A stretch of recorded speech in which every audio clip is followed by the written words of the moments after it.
Right now at 5:30, 3 suspects lead police on a chase overnight. 2 are in custody, but police say the third is still on the run. WKYT News with the latest on that. Also this morning, Lexington police are investigating after 2 separate Lexington homes were struck by bullets. We'll have the latest from police just ahead this morning. And after facing a judge for his sexual assault charges, comedian Bill Cosby is out on bail this morning.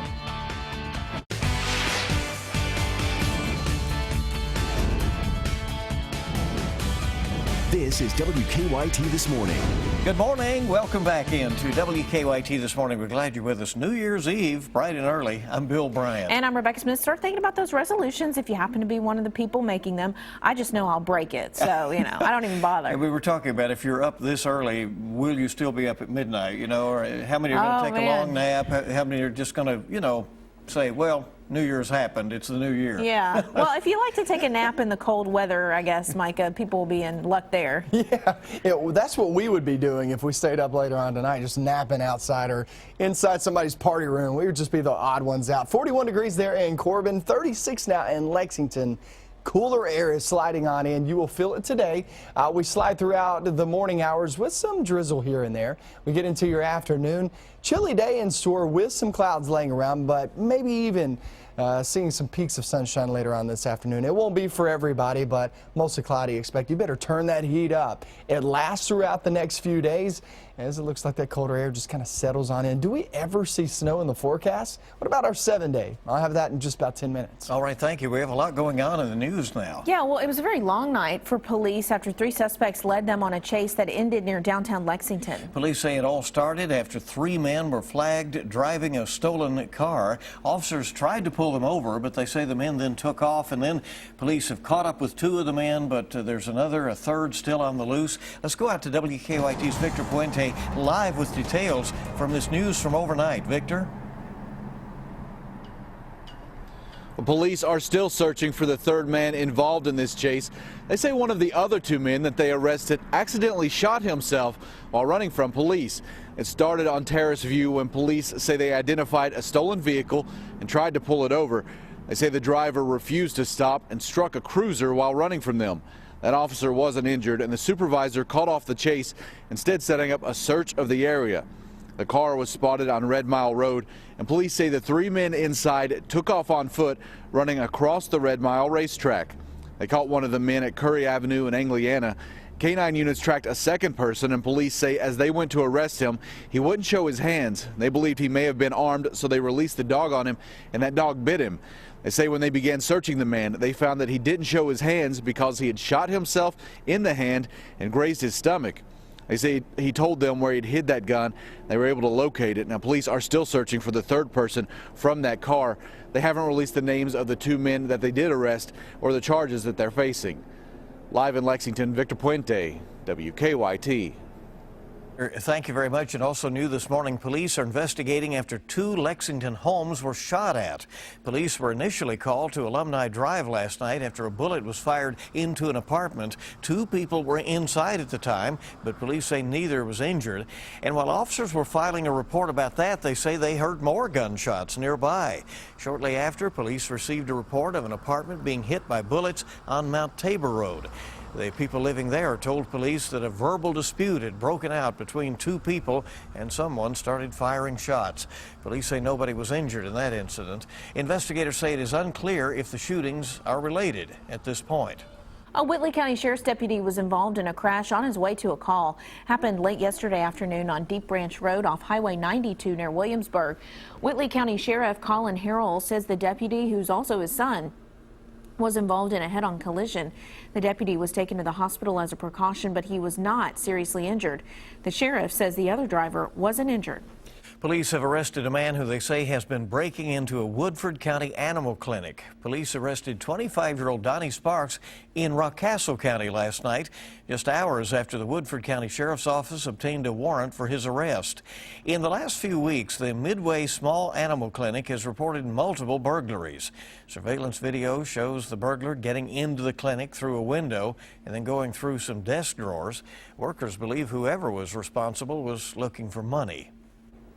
Deputies have not identified the Pike County woman who bit her husband. I should say they have identified her during a fight over a television commercial.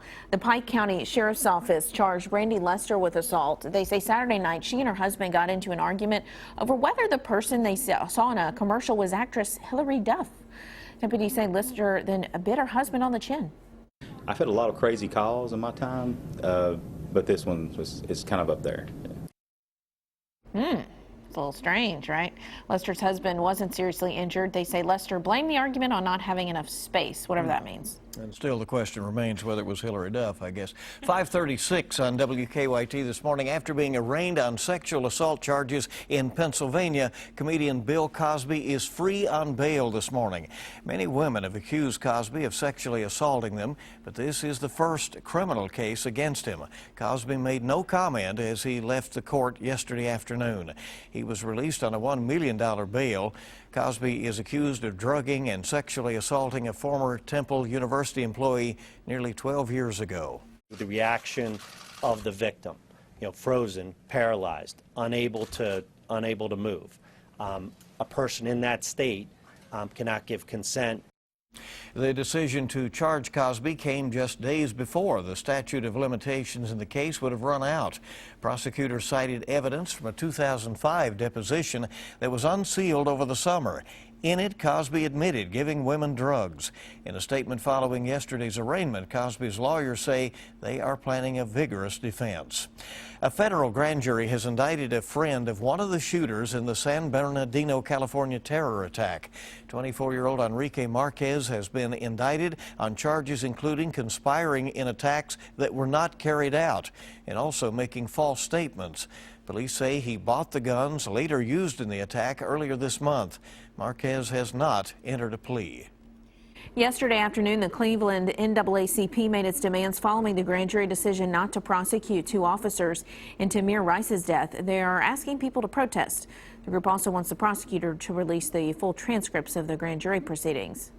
And if he's going to release those documents, then let's look at the whole transcript to see exactly how he presented this case to the grand jury. Well, they also want the prosecutor out of office. They are asking people to make sure they do not vote for him in the upcoming election. Some policy changes are coming to a Jefferson County mall days after police say teenagers caused disturbances there. Mall St. Matthews had to close early Saturday night because of all the disturbances. So now, after 4 p.m. on Fridays and Saturdays, everyone age 17 and under at the mall must be with an adult who is at least 21 years old. The new policy also affects the nearby Oxmoor Center. Police also say there will be extra patrols at Mall St. Matthews this weekend. Well, the family of a fallen state trooper is creating scholarships to honor his memory. In June, Trooper Eric Chrisman died in a crash while responding to a call in western Kentucky. He was from Anderson County. Trooper Chrisman's parents say his sister came up with the idea to help students at the school he graduated from, the Christian Academy of Lawrenceburg. I really want to give a scholarship in honor of Eric so that students could go to school and get the chance, like Eric did, because he enjoyed learning. The Chrismans are now raising money for the scholarships. If you would like to help, you can donate at Century Bank in Lawrenceburg or at the Christian Academy of Lawrenceburg. Well, today is the day, the final day of the year for 2015. Right, a lot of folks getting ready for New Year's Eve events. Folks in Lexington and around the country preparing to celebrate. But like any holiday celebration, of course, safety a top concern, especially these days. WKYT's Michelle Chamberlain joining us live from downtown with some helpful reminders on how to safely bring in the new year. Good morning, Michelle. Now remember, while you're out celebrating in downtown Lexington, there will be extra police patrolling for those who are driving under the influence. So just be safe. We're only 19 hours away from celebrating a new year, and if you're looking for something fun to do, there are plenty of options in Lexington, including right here in downtown Lexington. There are several Lexington hotels offering packages which include live entertainment. The Grand Reserve is having its first ever New Year's Eve masquerade ball, which will include a nationally known DJ. The Lexington Philharmonic will be having a concert at the Lexington Opera House. There's an event at Manchester Music Hall, And there's even a celebration at the Red Mile. State police will have checkpoints set up throughout the state. So just remember to plan ahead. Get an Uber, call a cab, do what you need to do to be safe. And please, please do not drink and drive. Live in Lexington, Michelle Chamberlain, WKYT. All right, all very good advice. Yeah, if anything, just think about the other people who would be impacted if, you did drink and drive. Right, and just everybody be very careful. Let's bring this one in safely and try to make Have fun, 2016 too. a good year. And you're right. 5:40 the time now. And let's check live drive traffic and see what is going on out there. We're looking at right now at mostly normal traffic flow and no reports of any early issues this morning. That's a good thing. It should be good traffic conditions as far as the weather's concerned as well this morning. Quick ride in from Nicholasville in 12 minutes, about a half-hour ride from Richmond. Georgetown also now reporting about a 15-minute commute. Yeah, So you know, good. it's all good from Paris to Winchester to Richmond and Georgetown. Oh, yeah. There you go. All right, good to have you along on WKYT on your Thursday morning, rolling into the New Year's weekend. A priest in the Philippines decided to shake up Christmas Mass, but not everyone was impressed. We'll tell you why after the break. And we're looking outside with that chilly forecast in store. We slide throughout the rest of your day, and we're going to be seeing a very chilly evening and night. I'll get into that forecast coming up next.